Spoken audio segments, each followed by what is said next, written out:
Hai, selamat pagi atau siang atau sore, Bapak atau Ibu dosen dan teman-teman. Kami dari kelompok 11 ingin mempresentasikan hasil kerja kami dalam proyek CAS 5 dengan mata kuliah keamanan komunikasi dan data. Topik ini sangat relevan di era digital saat ini, di mana perlindungan data dan komunikasi menjadi hal yang sangat krusial. Mari kita eksplorasi lebih jauh mengenai pentingnya topik ini dalam kehidupan sehari-hari. Selanjutnya, sebelum masuk materi, saya ingin memperkenalkan anggota dari kelompok 11 nih.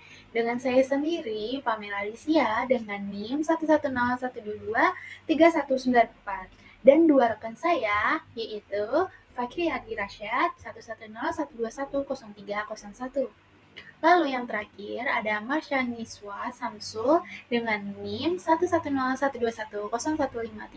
Sebagai sebuah tim, kami telah berkolaborasi dengan baik untuk menyelesaikan proyek CAS 5 ini. Setiap anggota memiliki peran yang saling melengkapi sehingga proyek ini dapat berjalan dengan lancar dan memberikan hasil yang optimal. Hai, di slide ini aku memperkenalkan yaitu penelitian kami dengan membandingkan kinerja algoritma Diffie-Hellman berbasis HCC dan Elgamal. Nah, pada era digital yang serba cepat ini, keamanan data menjadi prioritas yang utama, terutama dalam komunikasi yang berbasis protokol seperti MQTT. Nah, bagaimana gitu loh, cara kita memastikan data tetap aman, namun dengan performa yang tetap optimal. Kami menggunakan protokol MQTT sebagai medium pengujian.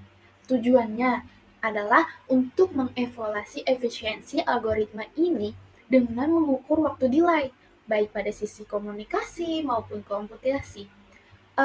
Untuk mendapatkan hasil yang akurat, pengukuran dilakukan dengan mengambil rata-rata dari setidaknya 100 sampel. Kami juga memperhatikan bagaimana ukuran pesan dan kunci ini dapat memengaruhi performa kedua algoritma ini. Hasil evaluasi diharapkan memberikan wawasan baru dalam memilih algoritma yang paling efisien untuk mendukung komunikasi yang aman dan efisien. Nah, mari kita eksplor lebih jauh dalam pembahasan berikutnya. Pada slide ini, saya akan membahas dua algoritma kriptografi yang menjadi fokus penelitian kami, yaitu Elliptic Curve Cryptography atau ECC dan Elgamal. Keduanya ini menawarkan pendekatan yang unik dalam menjaga keamanan data. Baik, yang pertama yaitu ada Elliptic Curve Cryptography atau ECC. ECC merupakan algoritma yang berbasis kurva elliptik. Keunggulannya sangat menonjol karena mampu memberikan tingkat keamanan setara algoritma lain seperti RSA, tetapi dengan kunci yang jauh lebih kecil. Selain itu, prosesnya juga cepat, menjadikan ideal untuk perangkat dengan sumber daya terbatas seperti IoT. Tidak hanya itu, algoritma ini sulit diretas karena mengandalkan masalah matematika kompleks yaitu elliptic curve discrete logarithm problem. Lalu, yang kedua ada Elgamal. Di sisi lain, Elgamal adalah algoritma yang berbasis logaritma diskrit yang sering digunakan untuk enkripsi dan tanda tangan digital.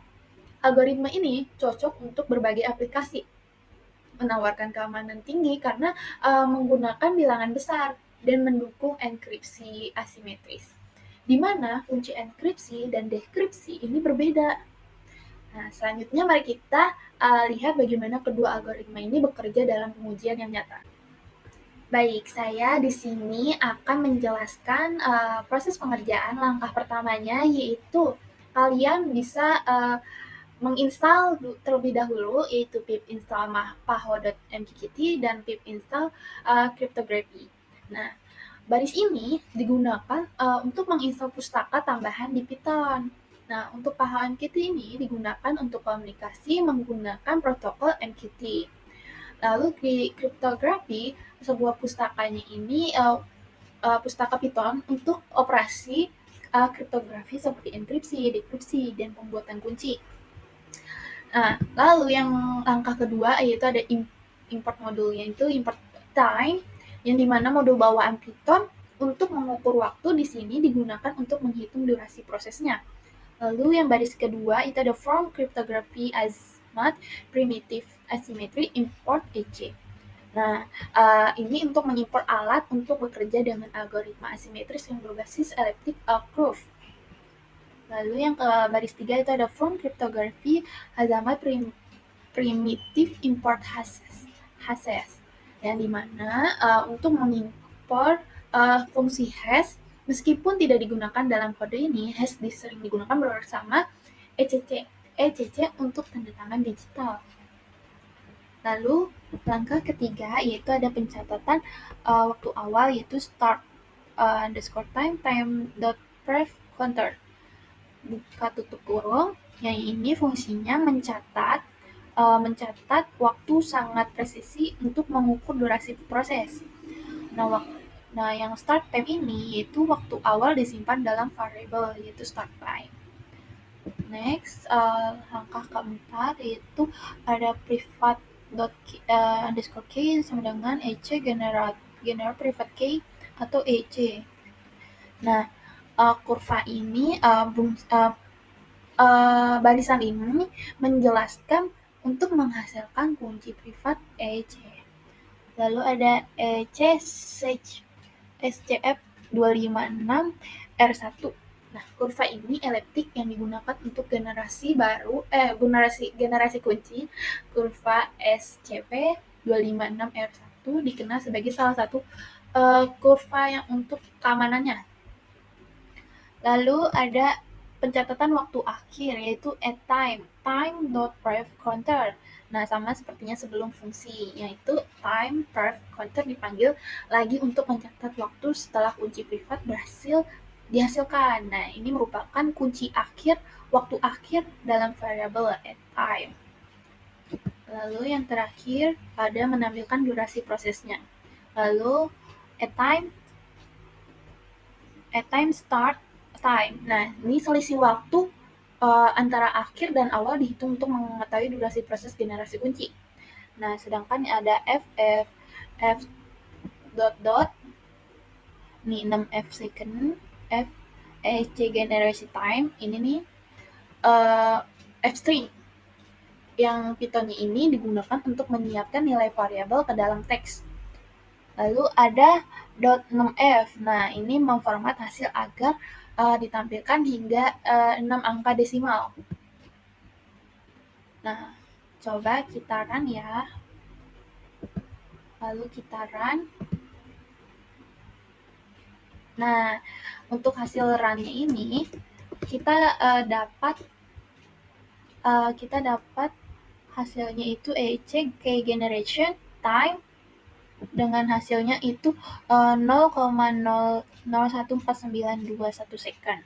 Nah, ini menunjukkan bahwa prosesnya ini, generasi kuncinya sangat cepat, kurang dari 1/100 detik. Sekian, terima kasih. Selanjutnya di sini saya akan menjelaskan dari bagian codingan. Bisa dilihat untuk library-nya kita itu mengimport dari MQTT client, terus crypto DOM, dan selanjutnya itu kita mengimport dari library-nya matplotlib. Nah, untuk di selanjutnya ini ada di line 10 sampai hingga 12. Nah, itu kita menjelaskan atau mendefinisikan broker yang kita gunakan. Jadi kita menggunakan brokernya itu HiveMQ. Untuk portnya itu kita menggunakan di 183. Itu dia untuk udah standar dari komunikasi yang digunakan pada MQTT. Selanjutnya itu untuk topiknya itu tes atau MQTT. Selanjutnya itu untuk kliennya itu klien MQTT, klien protokol itu maksudnya itu membuat objek si klien dengan protokol MQTT v5. Selanjutnya ini kita mendefinisikan suatu variabel di mana ada beberapa parameter. Ini kita untuk mendefinisikan callback ketika kondisi ke broker MQTT itu berhasil.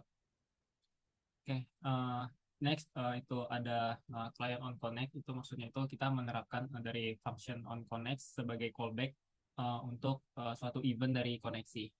Nah, selanjutnya itu ada client connect broker. Itu kita maksudnya itu menghubungkan dari client CMQTT ke broker dengan alamat dan port yang sudah kita tentukan sebelumnya di atasnya ini. Selanjutnya itu kita mendefinisikan sebuah variabel generate SCC key pair dengan parameter key size, yaitu untuk menghasilkan sebuah kunci ECC itu berdasarkan dari si ukuran kuncinya.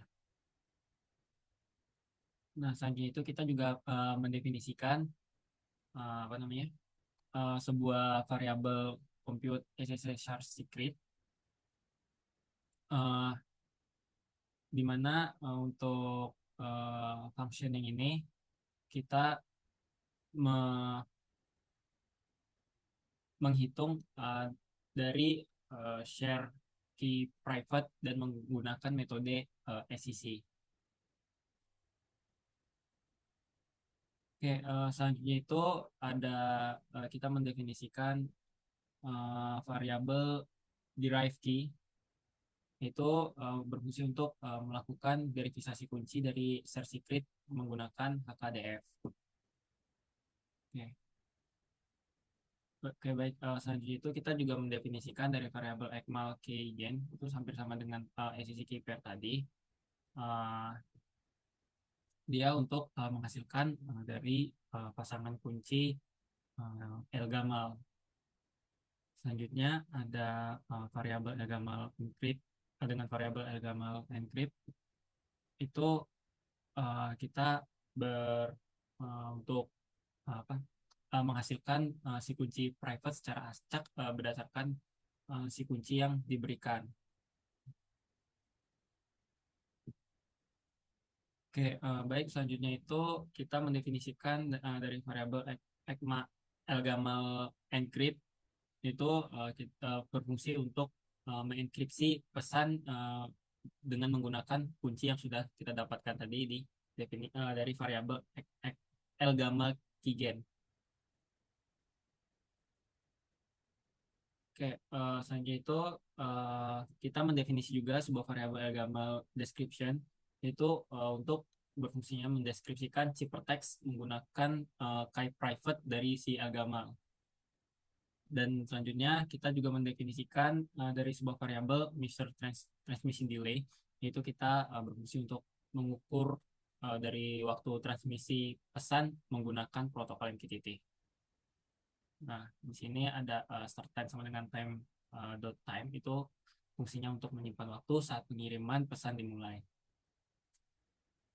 Selanjutnya juga kita mendefinisikan sebuah variabel measure ECC computation delay, itu hampir sama dengan definisi yang sebelumnya, yaitu berfungsi untuk mengukur waktu komputasi untuk proses development menggunakan SEC. Nah, di mana itu juga ada terdapat start and score time sama dengan time dot time, itu juga untuk menyimpan waktu sebelum proses komputasi dimulai. Di sini ada Alice private, Bob private, itu maksudnya menghasilkan pasangan kunci SEC untuk si Alice dan si Bob. Nah, sedangkan yang publiknya itu uh, untuk mendapatkan kunci publik si Alice dan si Bobnya. Oke, selanjutnya itu kita juga mendefinisikan variabel Mr. L Gamal computation delay, itu juga sama dengan SEC tadi sebelumnya, itu untuk mengukur waktu komputasi untuk proses enkripsi dan deskripsi L Gamal. Juga terdapat start time dan juga private dan public key-nya. Oke, mungkin itu saja yang dapat saya sampaikan. Lebih dan kurang mohon maaf. Assalamualaikum warahmatullahi wabarakatuh. Oke, baiklah. Selanjutnya saya akan menjelaskan tentang fungsi dari performance evaluation-nya. Jadi di sini telah dijelaskan sebelumnya bahwa performance evaluation-nya itu ada dua, yaitu transmission delay dan juga computation delay dengan message size-nya itu 50, 100, 150, 200 sampai 250. Dan untuk key size-nya ini minimal 3. Dan di sini kita memilih dari 128, 256 sampai 512. Dan untuk sampelnya itu minimal 100 sampel. Nah, buat results-nya sendiri itu adalah variabel-variabel yang akan menyimpan data-data dari hasil comput computation delay baik dari ECC atau Elgamal dan juga transmission delay baik dari ECC dan juga Elgamal.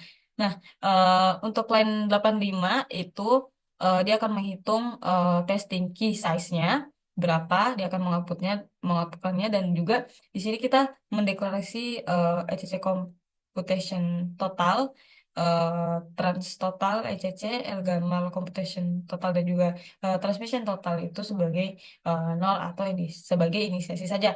Nah, selanjutnya buat line 93, di mana di sini akan dihitung dari algoritma ECC-nya terlebih dahulu buat computation delay, dan di sini outputnya itu berupa ECC computation total yang yang perhitungannya itu dari computation delay, dan juga ECC transmission total juga berasal dari transmission delay. Begitu juga dengan Elgamal, dan ini menggunakan fungsi yang telah dijelaskan oleh rekan saya sebelumnya, ada deklarasinya di sebelumnya. Dan eh, terakhir itu adalah resultnya. Jadi resultnya itu merupakan eh, ECC computation total dibagi sampel, di mana sampelnya ini kita deklarasi sebagai 100. Begitu juga dengan transmission total, dan juga untuk algoritma Elgamal baik di computation total maupun transmission total.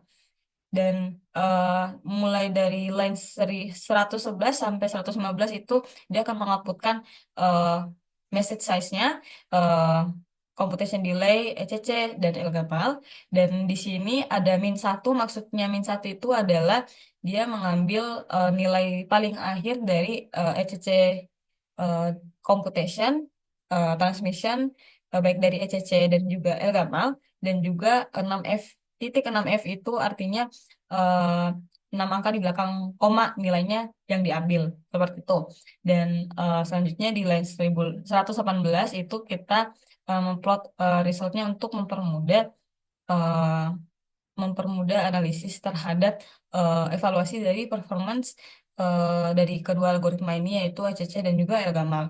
Dan buat line 120 eh, sampai ke bawah itu untuk memplot resultnya gitu, di mana di sini kita membandingkan resultnya baik dari ECC computation delay, computation delay dan transmission delay baik dari ECC dan juga Elgamal berdasarkan dari key size-nya, seperti itu.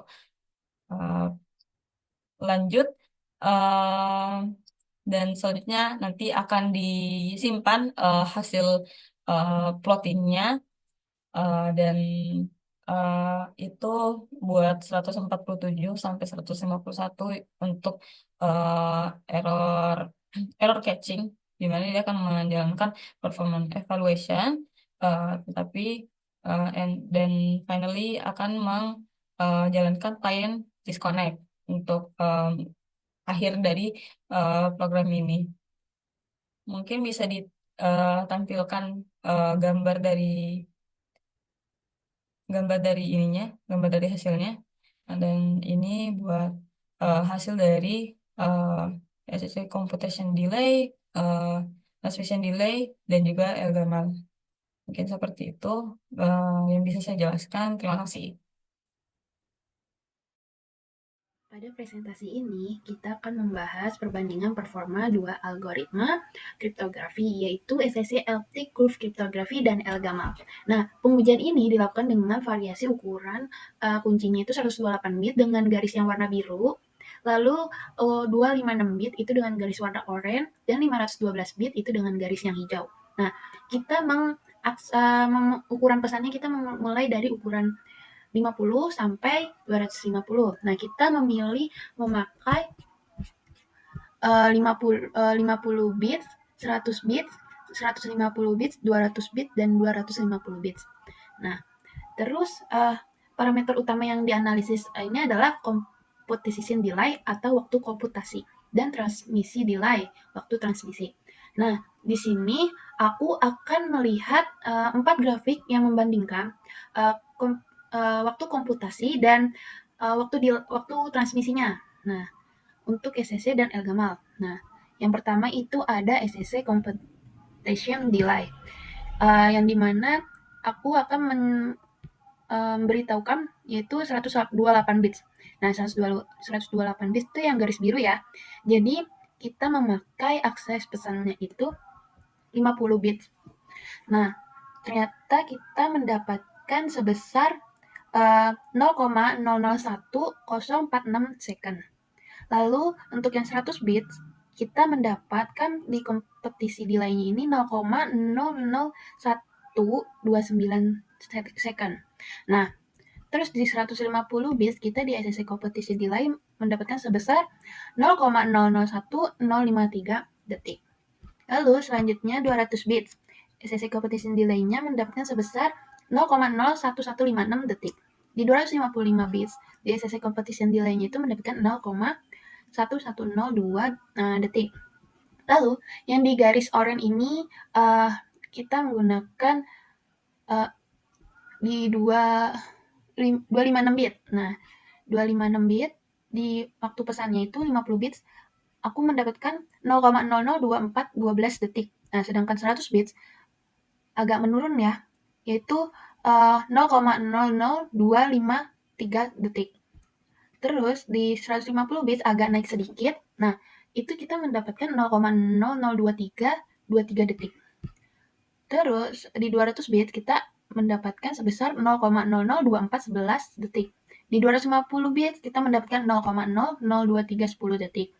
Agak menurun dari sebelumnya. Nah, di garis hijau 512 bits memakai pesan 50 bits, yaitu dengan waktu delay-nya itu mendapatkan 0,003283 detik. Sedangkan 100 bits itu 0,003287 detik. Lalu di 150 bits kita mendapatkan 0,003337 detik. Agak naik. Nah, 200 bits kita mendapatkan 0,003483 detik, agak menurun ya teman-teman. Kenapa? Di sini saya akan menyimpulkan waktu komputasi ECC ini meningkat seiring dengan ukuran kunci dengan kunci 512 bit ini memiliki delay tertinggi. Namun, waktu ini cenderung stabil terhadap ukuran pesan. Nah, lalu di Elgamal kompetisi delay, ternyata kita menunjukkan waktu komputasinya yang lebih rendah dibandingkan SSC pada sebagian besar skenario-nya. Nah, terutama pada ukuran kuncinya yang lebih besar. Kalian bisa melihat garis kurvanya yang ada di gambar ya teman-teman. Nah, lalu di sini aku akan menyimpulkan SSC transmisi delay-nya. Nah, untuk waktu transmisinya ini, SSC menunjukkan fluktuasi kecil dengan perbedaannya yang tidak signifikan terhadap ukuran kuncinya. Lalu di Elgamal transmisi delay, Elgamal ini memiliki waktu transmisi yang sangat kecil. Seiring kali ketika mendekati 0, ukurannya itu pesan yang tertentu saja.